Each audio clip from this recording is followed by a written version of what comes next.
bus à 500 francs. Et quand les gens veulent entrer dans ce bus, le chauffeur dit, ce n'est plus 500 francs, c'est 1000 francs, 1500 francs. Serpent que tu es! Et voilà les amis, bienvenue une fois de plus sur notre chaîne d'actualité, notre chaîne des news. Alors, Nyoso Ekoleka na réseaux sociaux, moi votre Masolo, vraiment dans les bons, je viendrai toujours partager ça ici dans notre chaîne Yama Solo. Voilà, Torobe Tango vraiment dada. Alors, qu'est-ce qui se passe sur l'internet? Moutou Nyonso a commencé la vidéo, bazo lancé ba pierre vers notre pasteur Marcelo qui a commis bilobela. Vraiment fin et zali sous-souté na ba prédication nae. Alors, il y avait une prédication qui fait des polémiques sur les esprits qui dirigent la RDC. C'est ça qu'il a dit que non, la RDC est dirigée par les esprits de Papa Wemba, les esprits de Mobutu, les esprits de qui encore King Kester et Menea.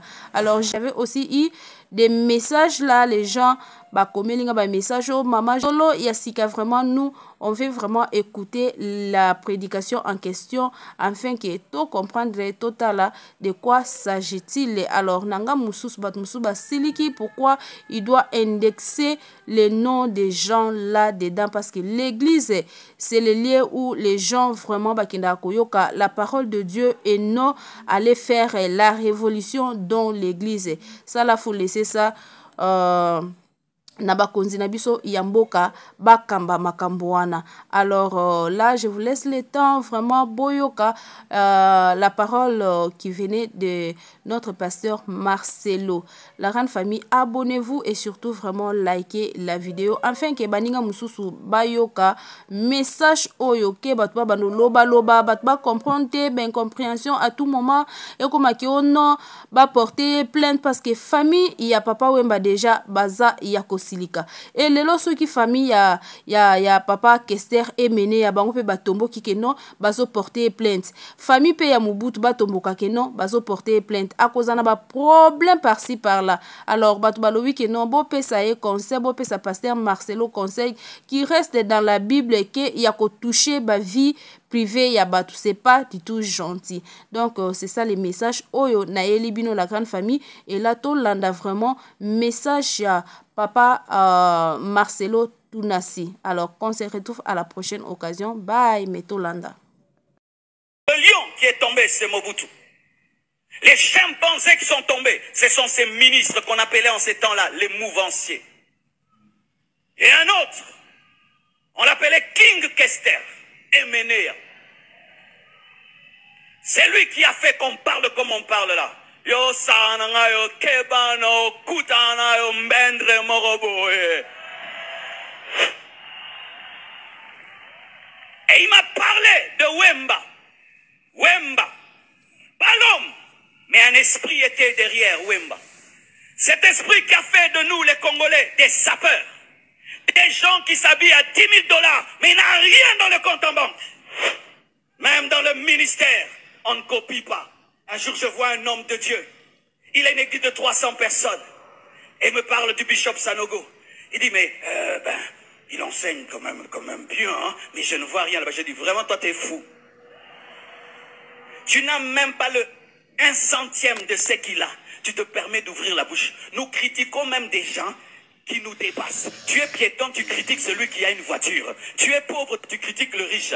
Tu critiques des choses que tu n'as jamais eues, que tu ne comprends pas, où tu n'es jamais allé. Tu vas chez Oyedepo et tu critiques le ministère de Oyedepo. Alors que toi, tu n'as même pas deux églises. On est comme ça. Pendant que je prêche, vous êtes en train de critiquer ma prédication.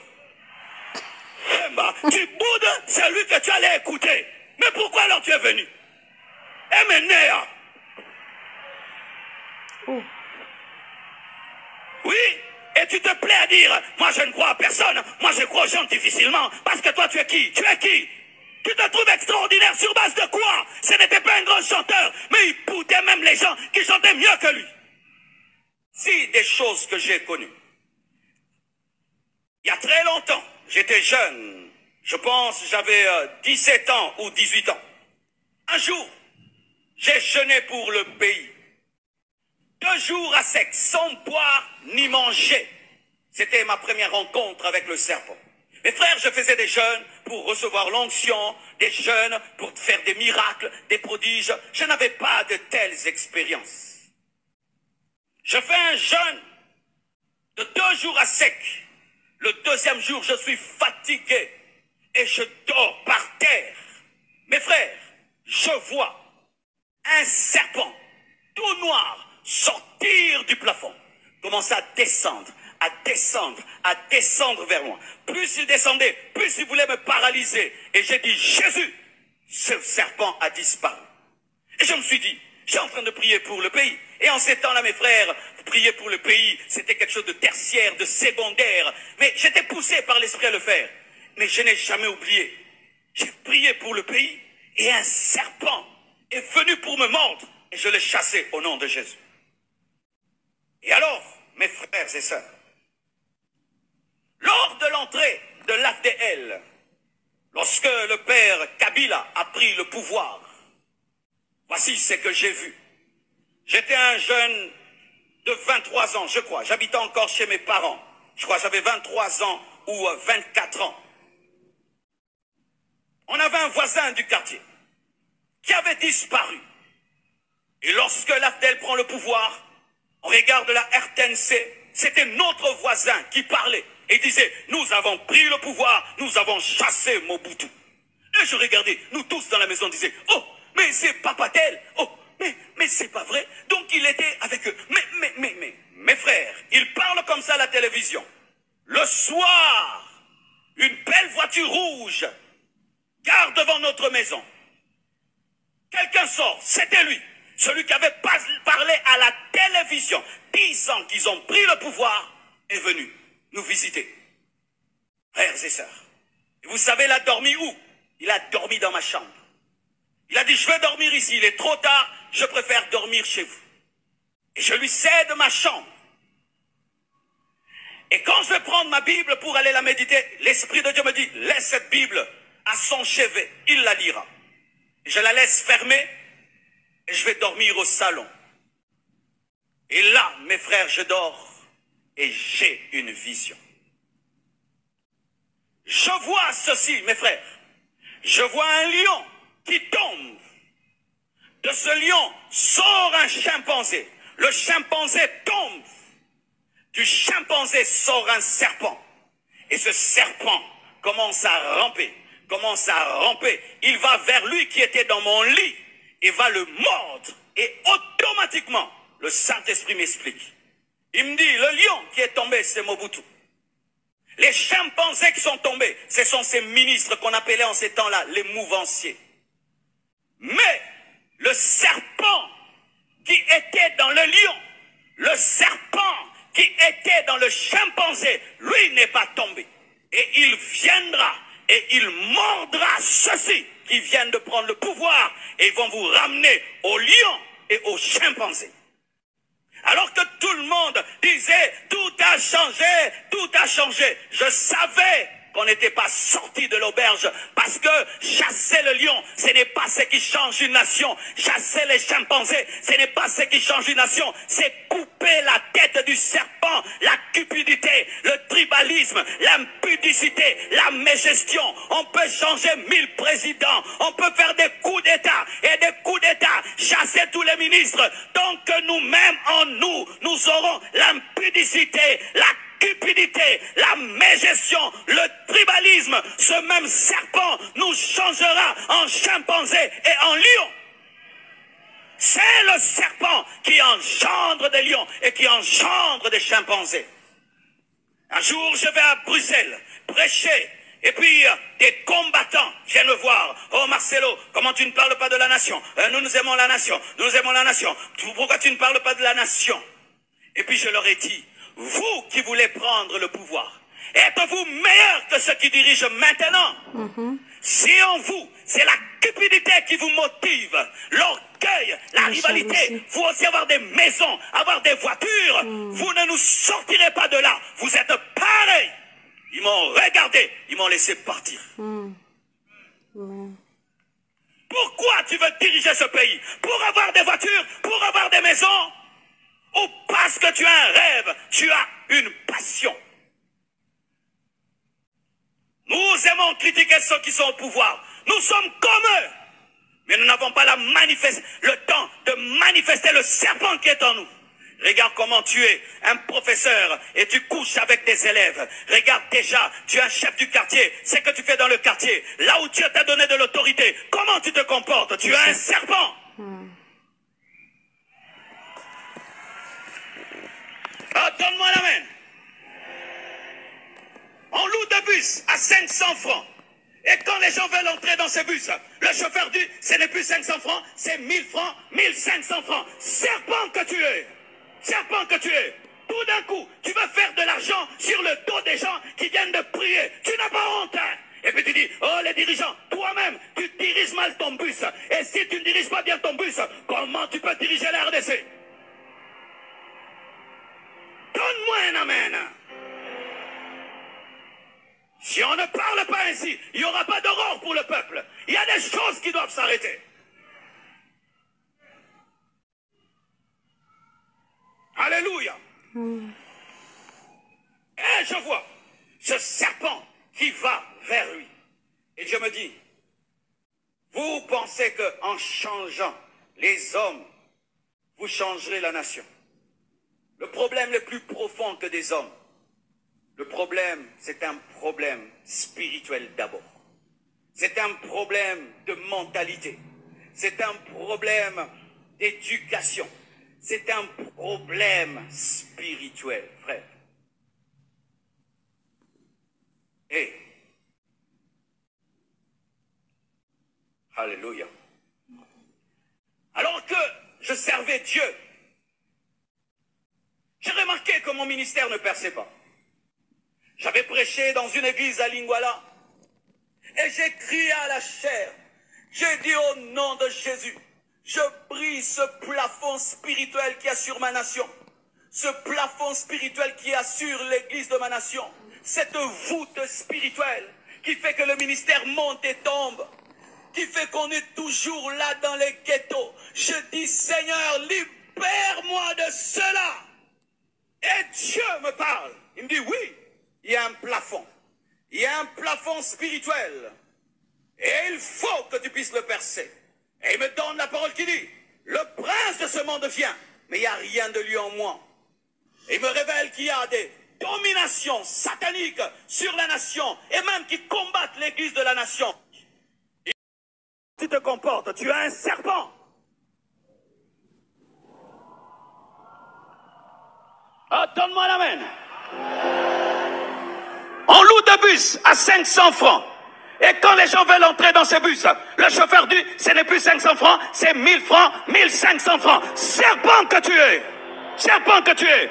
Tout d'un coup, tu vas faire de l'argent sur le dos des gens qui viennent de prier. Tu n'as pas honte. Hein? Et puis tu dis, oh les dirigeants, toi-même, tu diriges mal ton bus. Et si tu ne diriges pas bien ton bus, comment tu peux diriger la RDC?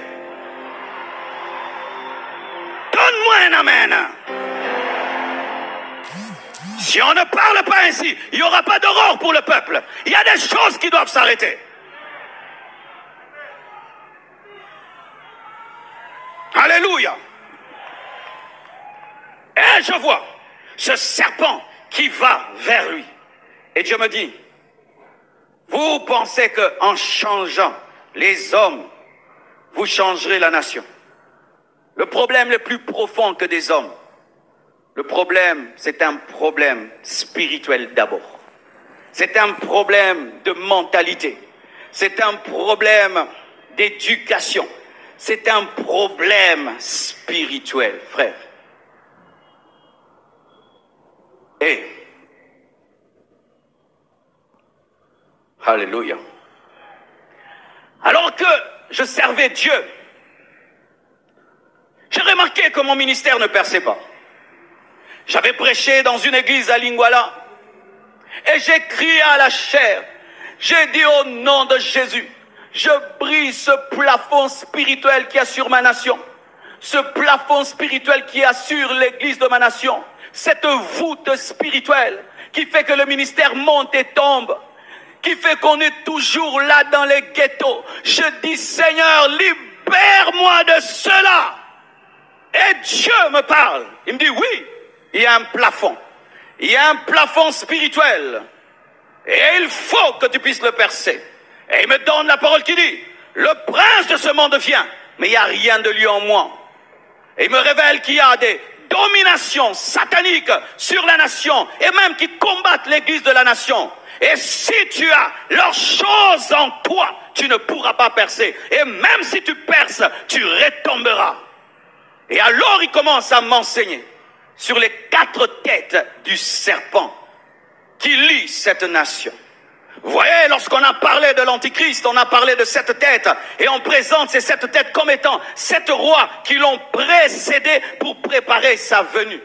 Et dans cette nation, nous avons eu 4 rois, 3 rois précisément, et d'autres, ce sont des rois qui ont toujours été là.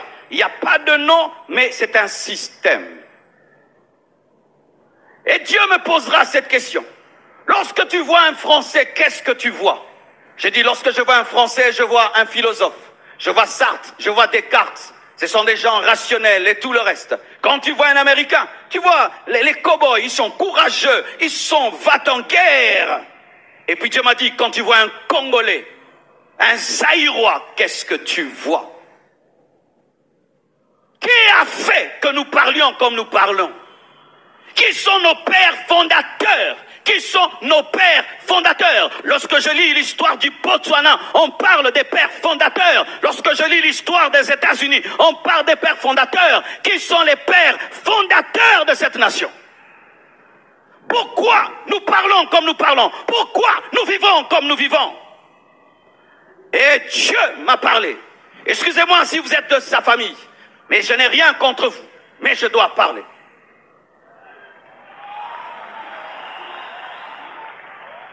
Et il m'a parlé de Wemba. Wemba.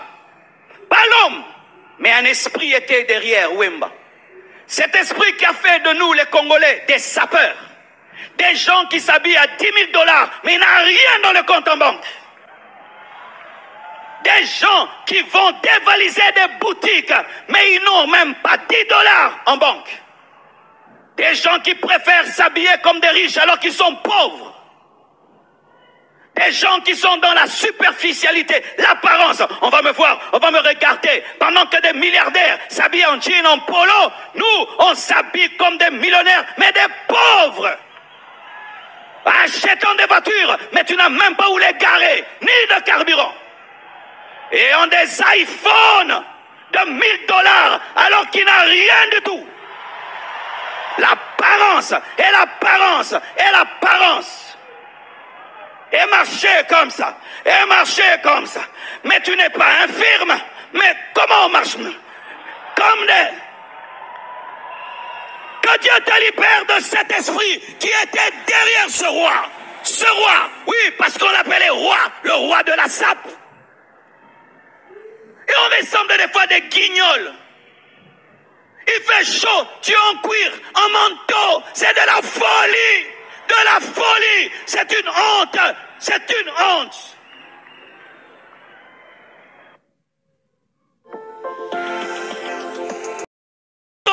Pourquoi on ne peut pas être discret? Dieu a créé le cœur, mais il est discret. Il a créé le cerveau discret, les reins discrets, toutes les choses importantes sont discrètes. Mais nous, on va acheter, on appelle les habits bibundeli. Des armes. Tu vas acheter un manteau, tu appelles ça arme. Et un jour, je suis un documentaire sur lui.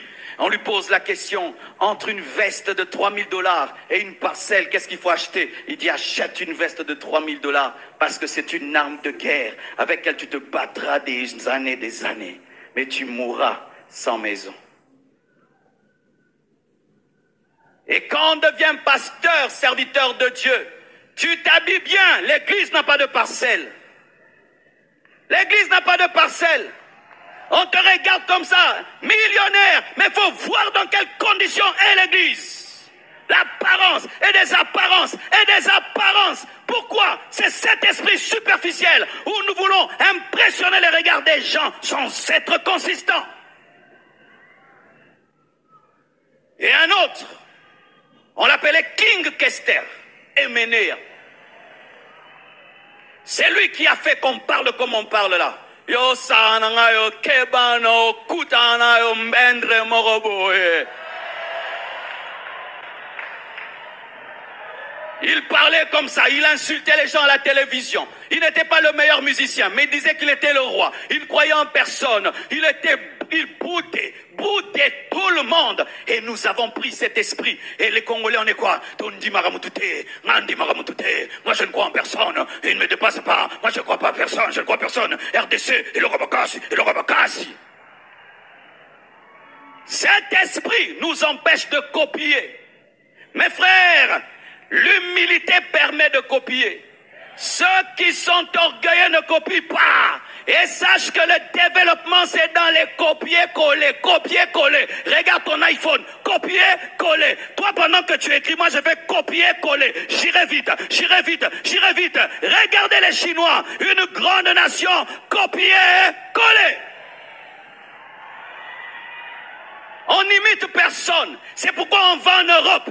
Mais on rentre à Kinshasa, on oublie l'Europe qu'on a vue. Et on se pose la question, nos autorités, vous allez en Europe, vous allez à Dubaï, vous ne voyez pas.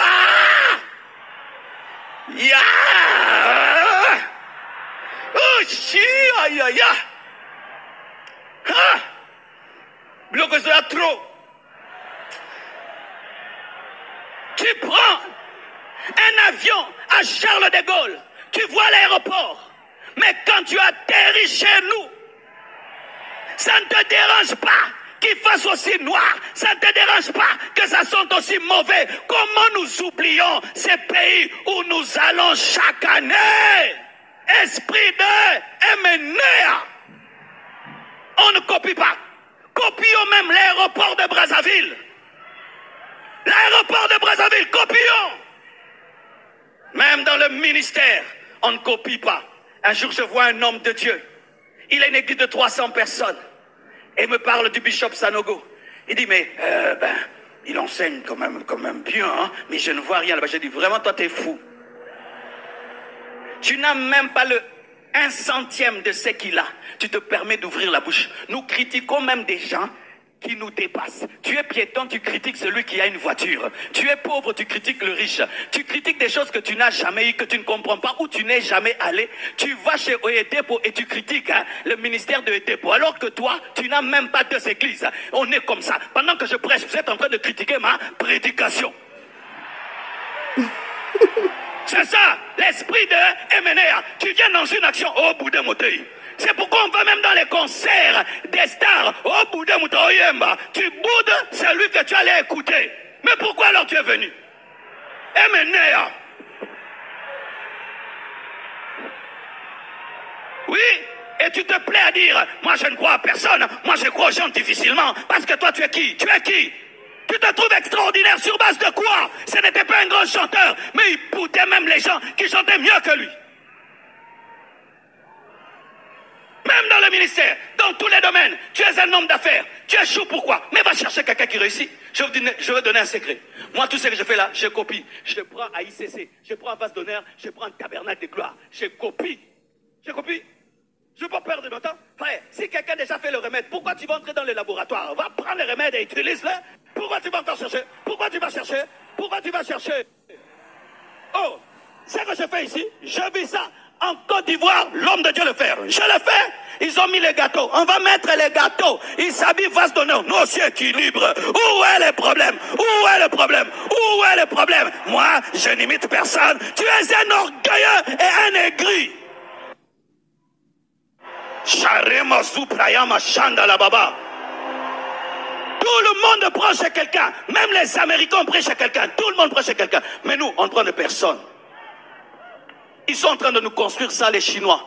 Et puis ils vont partir et on serait incapable de construire comme ça. Pourquoi on ne dit pas apprenez-nous à construire comme ça? Si on lui demande, il va monter. Il est déjà monté, il est plus que toi.